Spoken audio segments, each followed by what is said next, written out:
Hello, welcome back. Nigel here with you, Nigel's Modelling Bench. And here we are now with week 25, I believe it is, or 24, I can't remember now. 24 or 25, it's in the heading anyway. So here we are, World War I Wednesday. And here we have some Sopwith Camel parts. So here is the tailplane and the elevator with all the wood grain done. I'm just waiting for the oils to dry on there, and I'll give them a clear coat. And then we'll mask them off and spray the gloss black. I'm going to experiment on here when I do this one. I'm going to experiment using the VMS, which I've now got. Here it is here. That's the matte. I want the satin one. Here we go. XXL satin. We're going to give that a go. And we're going to try spraying that through our new gallery airbrush, which is really nice. So there we go.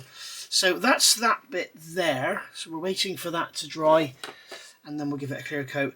Now the instrument panel, if you remember I said I was going to do the back first. I've done the back with this, this is the HGW wood grain transfer, and I have to be honest, it's horrible. It's the best way to describe it, it's like onion skin, okay? We all know onion skin, when it's dry, it's extremely brittle. It's not very flexible. As soon as you wet it, it just turns into goo. This doesn't turn into goo, it stays like dry onion skin. So very strange. As you can see, I've done this side of the rudder with the kit supplied decal, and it's worked out very nice. So that's all dried, and I'll just get this is a 1500 grit sanding sponge, and I'm just going to sand the edge of the decal down to get rid of, I've gone through there as you can see, but I'm not worried because I'm going to have to do some touch-ups anyway. But basically what I'm trying to do is get rid of the edge so that we don't have a double edge on there. And I don't think it's going to be wide enough anyway. I mean, I've radiused all this to make it like a metal tube. As in the kit, it's like a big square chunk. So I've radiused that to make it a metal, and it still doesn't reach. So we'll have to be doing some touch-up. We may even paint the whole thing. I may just strip it and paint the red and white and blue. We shall see. But I wanted to see how the decals come out for you guys. So here I've got some warm water. So what I'm going to do, I'm going to grab some tweezers. What I've done here, as you can see on here, we have the control horn and we have this little thing sticking out here on the rudder. So what I'm doing is there are holes in the decal, and what I've done, I've gone over with a very sharp knife and just cut out. I've not even gone through the paper, just cut out the decal so that we end up, so I know I've got holes there so I go over and not all wrinkle up and tear and everything. So that's always a good bit of advice whenever you've got decals. So I'm going to get this nice warm water. I'm just going to dip that in there. Okay. Just tap that off on there. And then we'll put that down. Notice I've got a mat here because the light green backing you normally see is basically a piece of card. I'm running out actually. I've got to order some new, and I'm thinking about getting a very pale blue, which might be better than the green. And we've also got this one here. Now I'm not going to start doing two at a time. I'm just going to do one at a time. And then for this, I'm going to use the Mr. Mark Setter Neo. I need to give this a good shake. I think this is basically thinned PVA. It makes the decal stick down better. Now, when I did the other side, I didn't use anything. And I did struggle with getting it to stay down, and there were a few bubbles and stuff in it, which have been a bit of a pain. But which is why I say I may actually just strip it and spray it. I've also got a hair under it there, but that's not going to notice once it's been clear coated. I will seal it in with a clear coat and then give it a flat coat. So this stuff here, what I'm going to do is grab a clothes peg, and I'm going to put a clothes peg on that control horn. Whoops. I'm going to put a clothes peg on there, and that'll give me something to hold. So we're going to come along here and put plenty of this on. As you can see, it's all surface tension, crazing, whatever you want to call it, it's all going away. What's that down there? Something on the surface. So there we are. This is painted, remember, this is not just straight on plastic. Never put your decals straight on plastic. Even though I'm going to do it here in a minute, because this was painted, if you remember, and I've had to strip it to get the old decal off. There's no point in painting it, only to have to strip it again, but I just want to show you how those decals work out, and it's not good. So there we are, right. So that's that gone down there. This has gone lead flat, so I'm sure this is going to be ready to go. So what I can do here is place this rudder down, slide this decal off, and then when I get to this hole, you can see now I've got this hole hanging off the edge. I can hook that over the control horn. If I can find the bloody control horn, there we go. Hook that over and then hold the decal down and just slide the paper away like so. And then we can use a pair of tweezers, not as a pair of tweezers, I'm just using them as a rod. In fact, I could probably use my finger. And slide the decal around until we get everything lining up. And you can see now we've got that little piece there coming through. We've got the control horn coming through. And we've got all the hinges lined up. I must say, as a decal goes, it fits extremely well. So you can see there, that's gone down. So we'll just give that a few seconds just to sort of do its thing. Okay, and then what I'm going to do is get a brush wet with water and just lightly sort of start to push some bubbles out. Push the out. This is always dodgy doing decals on live on camera because inevitably or invariably, should I say, it all goes wrong. Okay, now the other thing I'm going to do here is grab this control horn. I'm going to turn this peg around and then I'm going to, with my scissors, I'm going to come along here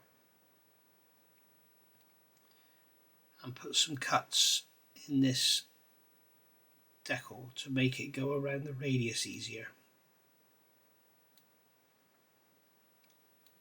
And this will prevent it all wrinkling up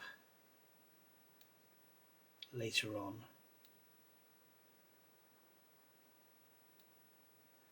Okay, and then the corners, get into that corner there and just, there we go. And then we're going to get under that corner there. Just give that a go. Right, so now we're ready to go. So I'm going to grab a nice clean cotton bud. I want to put this peg back so that we're pushing down on the actual rudder rather than trying to snap that control horn off. And as you can see, we can manipulate things, position them, whatever. Not worried about the edges yet, just interested in getting the air out and stuff. Just keep pushing. If you are fairly new to the hobby, this is going to be very daunting for you because generally I find with decals, the larger they are, the more scary they can be. You've actually got two sets in the kit. You've actually got another set with letters on as well. So you could practice first with the ones you don't want to use. Let's see how you get on. Okay, so that's gone down very nicely. So I'm just going to, what I'm going to do, I'm going to put my finger up behind to give it some support, and I'm going to start to roll out, and this will push out any excess Mr. Mark Setter, sorry. That's the white. If you've got the Mr. Hobby ones, it's the white one. These are available from Brooks Models. Don't forget, if you spend more than £15, you use your 10% NMB10 for your 10% off.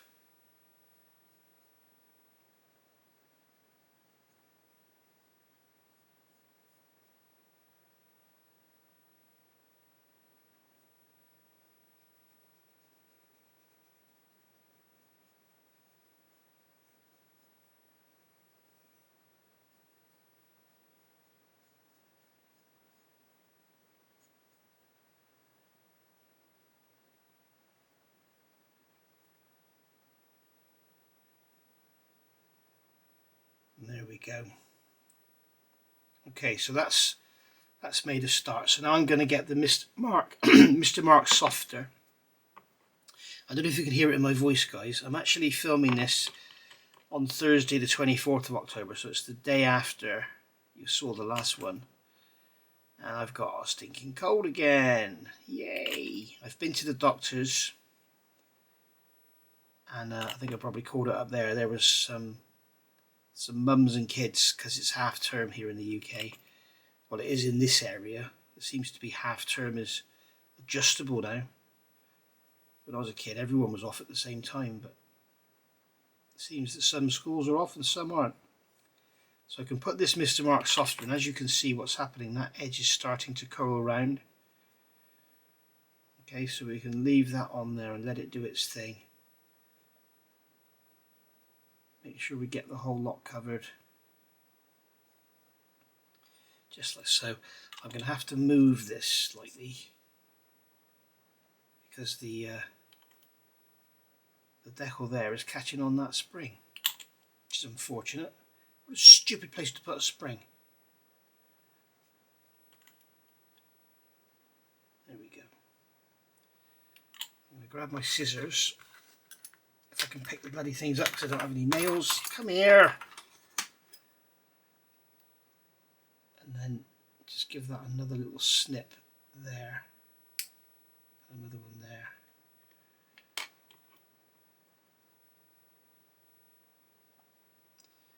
Just to help it go down a bit easier. Worst thing is when you get a great big wrinkle. And then when you sand it, you end up with the plastic underneath exposed. So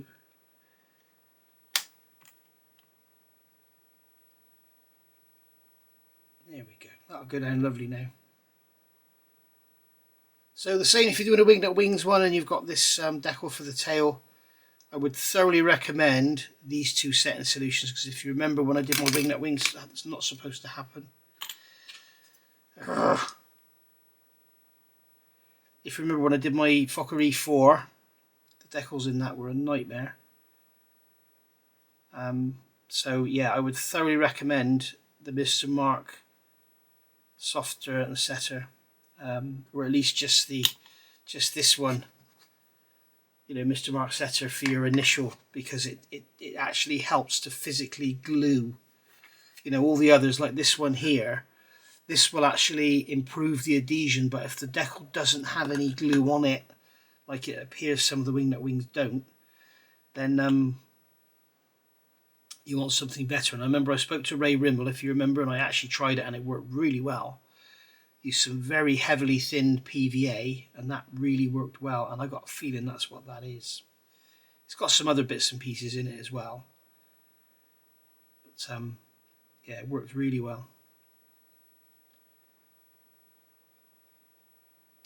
So I'm going to leave that for a few minutes, let it do its thing, and then we'll come back to it. So I'm going to put that over there. Right, so this one here, this horrible decal here, I'm going to put that in the water. Put that out of the way. Put that in the water for a few seconds, and then we'll just let it sit. Let's get these bits and pieces out of the way a minute. Right, so I'm going to use microset and sole on this one. So I've got my blue brush for the microset. So we can just knock some of that around there. As I say, this is not, I know this isn't going to work, that's why I'm putting it on plastic, but I just want to show you how much it doesn't work and how horrible these decals are. Having said that, I bet it works bloody lovely now. What I'm actually tempted to do is actually make a plastic hard dash, sand the back of this away to leave the dials, paint the wood dash with a nice wood grain, and then stick the dials onto it. But I think that's just making work for myself, isn't it? If you notice, I'm not putting the solution in the gauges because I don't want the decal to sit and bite into the gauges. Okay, that's ready to go now. So we can take this decal. You can see it's very, very translucent. You can also see how hard it is. So you'll see the colour of the instrument panel coming through. Okay, so I'm going to use this brush, just wet this brush, get this to go down, and you can see how hard and brittle it is. It just wants to break.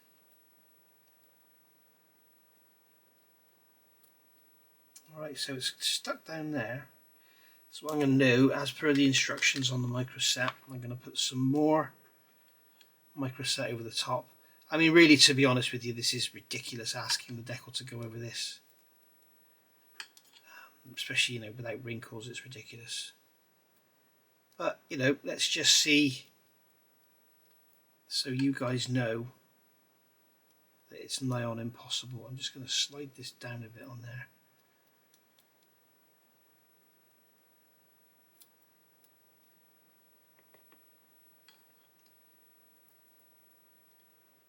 So I'm putting some more of the microset on there, which is what the instructions said. A lot of people don't do. Okay, leave that for a minute.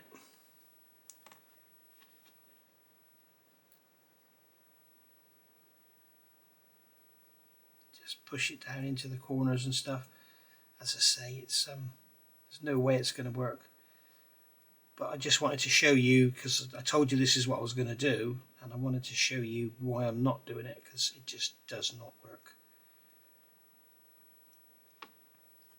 Okay, I'm going to give that a few minutes just to work. In fact, no, I'm not. I'm just going to go hell for leather and go in now and just cover it in micro sol, which is the softener.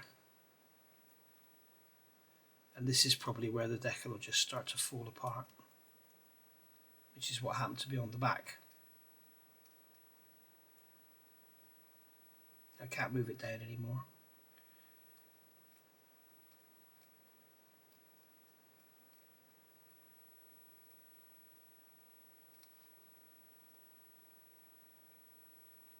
Don't get me wrong, guys, on your little 48 scale and stuff, and even your 32nd scale aircraft, you can often get the instrument panel decals to go down lovely, as I've shown you on other builds.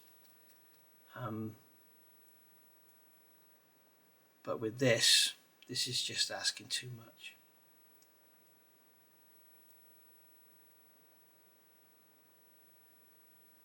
Okay, you can see it's just not going to work. You can also see how hard this decal is. It's unbelievable. As I say, it's like onion skin. And there you can see the other problem I have. It's starting to fall apart in the centre because it's so brittle. I mean, how many times have you seen people do that with a decal? Just lift it off. You know, especially after it's got microsol on it. It's like a sheet of lead. It just doesn't want to do anything. In fact, it's not lead, because lead is malleable. This isn't malleable. I'd like to try it on a smaller scale, on a 32nd scale. Bring that wings kit or something.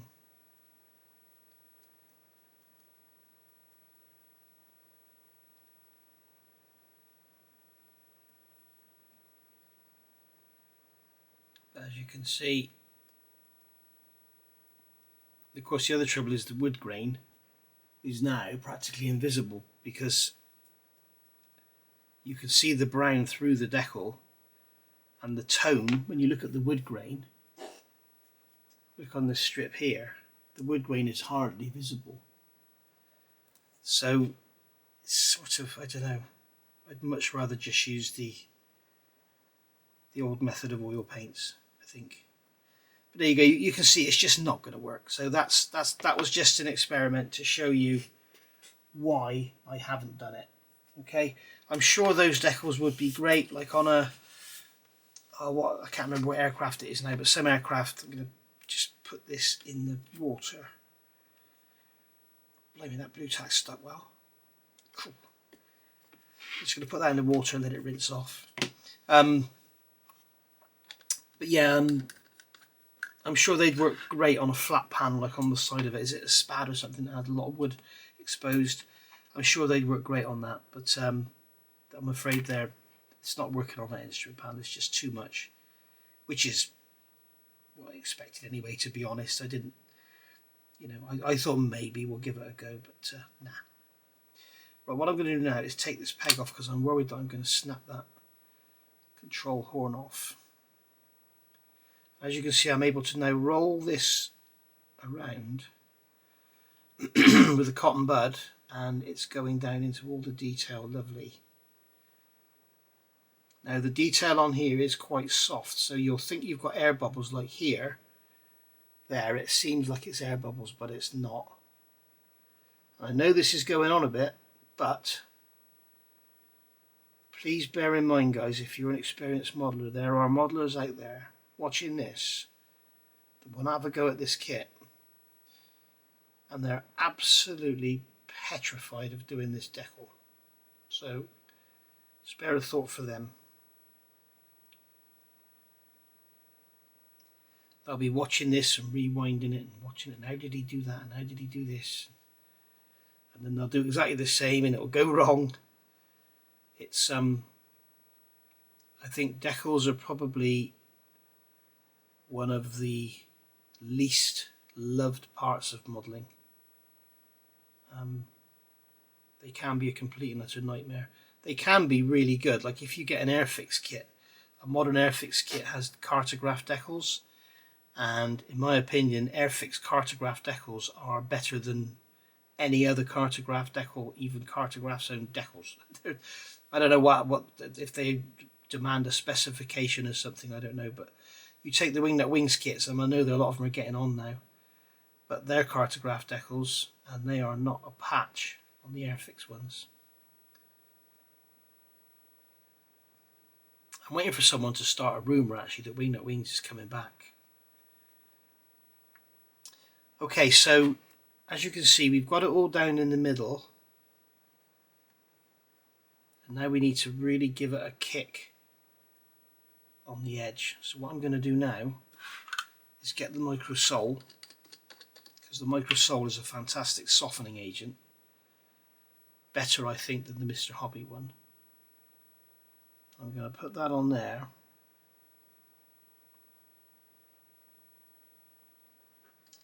In fact, I'm going to put it all down the leading edge as well, and around there, and around there.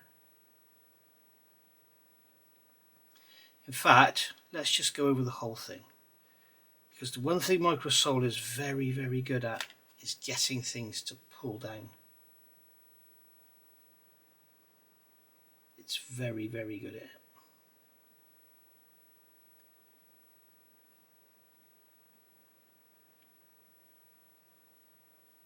I wouldn't like to use micro set under this big decal, because as it says on the cap, micro set improves adhesion. So when you've got a big area, sometimes what you'll find, it's like with border model decals, never ever use micro set underneath. What I find is, in my experience with border model decals, you lay the decal down, it's like it just sticks like the proverbial to a blanket, and you can't move it around. So that's my advice there. Don't use micro set, don't use anything with border model decals initially. Just put them down on water and then put some micro sole over them afterwards to make them pull down. But border model decals are some of the nicest in the industry. They're lovely. They just you just got to be careful with your solutions. Best thing I always suggest is whatever kit you've got, don't ever take, don't ever think, oh, I built a Revel kit a few weeks ago and the decals in that were lovely, so therefore decals in Revel kits are lovely. It's not the case. If you go back and look through my catalogue, you'll see I've done a Hobby Boss Spitfire 1/32 scale. The decals on that were awful, and yet I've done other kits with Hobby Boss decals and they've been fine. So just bear that in mind.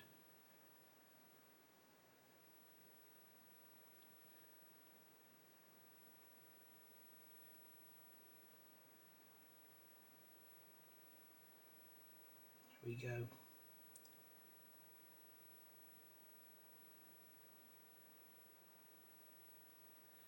Right, so I'm going to leave that now, let that dry a bit, and then keep coming back to it. And that is basically what I'm going to do, is just keep coming back to it, keep putting the solutions on, just concentrate on this edge, let this stuff do its job, and get that edge down. As I say, if you've got the paints, if you've got the equipment, and you've got the confidence, you're much better off painting this on. it will look a lot better. But this is supposed to be pretty much an out-of-the-box build, so I thought I'd give this a go. I mean, I'm happy with that. Once it's had a clear coat, it's going to look fine. But it always looks better if it's painted rather than using a decal. Now you'll see that I'm actually messing with this after I've put Microsol on. A lot of people will tell you you should never touch the decal after you've put Microsol on, and that is true. To a certain extent that's true, but you can see I can even move this decal around because I've noticed that blue. There we go. I've noticed that blue there wasn't in line at the bottom. In fact, that's the top, so it's really important that it's in line. I'm going to have to use paint here anyway. Like you see, you've got a white showing through there. So yeah, I mean, and the other thing I wanted to say just before I switch the camera off, I remember many years ago I built the Hasegawa silk cut Jag and the Le Mans car, the Group C car, beautiful, beautiful car. And I used microset and sole on the silk cut Jaguar across the tail, across the wing on the back, and the decal wrinkled up and it never settled down again. So that's why I was a little bit dubious about using microset and sole on here initially. But now that I've got it down, I've got no problem putting the microsole on it. As you can see, it's not wrinkling it up. Whether that's because it's got the Mr. Hobby underneath it pulling it down, I don't know. But that Mr. Hobby white stuff, the Mr. Mark Setter, as that dries, that will pull that decal down really tight. As you can see here, we've got some touch up to do. Right, so I'm going to leave that to dry, and then I'll see you back when it's done. Right, that's our first few minutes gone. But basically, here we are, and as you can see, as you know from last week, we got the wood grain done. That's all been dried. That's been left for about, I don't know, 5 or 6 days to dry, and then I've gone over with the semi-gloss LP24, I think it is. Yes, it is. And that gives it a good hard sealing coat. And as you can see, as I said before, I was told that you can actually get your clear coats down, normally straight away after you put your oils down, but I found that it would just rub off. As you can see here, it's pretty tough. We do have some sort of rough bits and stuff which are going to need a little clean up, because the oil was quite difficult to get into the nooks and crannies, and we've got a few little hairs and bits and pieces from brushes and cotton buds and that which we have to deal with, but that will be no problem once it's all together and we can see everything, and once all the rigging is done, and that will be great. So what we need to do now is mask off this wood so that we can paint this black part. And as I've said so many times, I kind of wish I'd never started this WNW Wednesday thing, because I hadn't realised the amount of time it takes to do stuff like this. And it's just absolutely crazy. And yeah, I could put together a video of me doing this, that and the other and blah blah blah, but it would just be boring. And as I've said so many times, it's like hours and hours and hours of work to produce 20 minutes of video. But I don't want to just be constantly whinging and stuff. So I've learnt my lesson. You can learn your lesson from me. So be very, very careful. Stick to your 1/48 scale stuff. It should be a lot easier. So anyway, here I am now. It's Tuesday night. It's the 29th of October 2024. I've got a stinking cold, which has put me off modelling for a couple of days. So I've not been sort of very, very active on the bench. Also, I've had some stuff going on, and I think probably by mid-November, I'm going to be ready to spill the beans and tell you exactly what's going on, what's happening. Don't worry, the channel's not closing down, there's nothing changing. It's just that there's been some sort of non-modelling related issues going on in my life, and I want to sort of tell you all about it so that you all know why the content hasn't been so so prevalent lately. I think it's only fair because a lot of you, you know, you donate to the channel, you add comments, you give me lots and lots of love, and I love you all. Thank you very, very much. But basically, yeah, well, I will get there when the time is right. So what we need to do now is mask off this wood so that we can spray this frame around here and all of the elevator in gloss black. So I'm basically just going to use 6mm masking tape as a start. So I'm just going to go along like this. And it's going to take forever, and this is what I'm talking about. You know, masking all of this is going to take forever. Literally. I don't want to sound like an American pop star, but really, it's forever. Sound like Taylor Swift, don't I? But basically, I should probably sue me now. But basically, what we're going to do, we're going to mask off this wood. Okay, in fact, I'm going to take this out of here so I can actually hold it directly. It makes it a lot easier to control. What I'm going to do is just wrap this masking tape around the wooded parts, and we have to be very, very careful because everything is just so bloody fragile. I can tell you now, you know, if I knock this elevator where it's super glued there, because the contact area is so tiny, although I have used the VMS, it is very, very good because it remains flexible. But you can see, I'll get that out of the way because there we go, whacking it. And then I'm just going to pinch in there, and then when we come along, if we do get any bits, we can always just touch it out with a brush and then give it a gloss coat after or something. But these little brackets here where the wiring goes through, they're going to be brush painted in later. So I'm just going to take another piece of masking tape and then come in here and do this one. Come on, get in there. There we go. So yeah, there we are. So that's all good. We'll get that wrapped around there, and then we'll get this wrapped around here, tuck it in. And as I say, it doesn't need to be absolutely perfect, but it needs to be pretty bloody good, because otherwise it's going to look awful. So we'll pinch that in there. And as I say, I'd rather have the masking too much onto this, because it's easier to go in and touch in the black than it is to remove the black from the wood. So that's what I'm going to be doing all the way around here, everywhere. There's a bit of fluff there, look, you can see. Get rid of that. Come on, go away. Goodbye, you are not required. There we are. So I'm going to go in and get all the rest of this done, and then we'll mask off the whole thing and get the gloss paint down. So yeah, 3 hours work, 4 hours work for what, 10 minutes video. See you in a second. There we go, all masked, ready to paint. I should paint this tomorrow now. It's quite late at night. I don't really want to put the extractor on and wake the neighbours up. It's not a problem actually in the winter because all the windows are closed, but in the summer they've got all their windows open.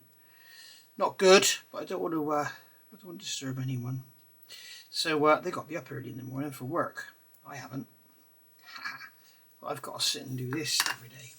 Right, so there we are. You can see the fin is done. Remember we got the decal on, that's all done.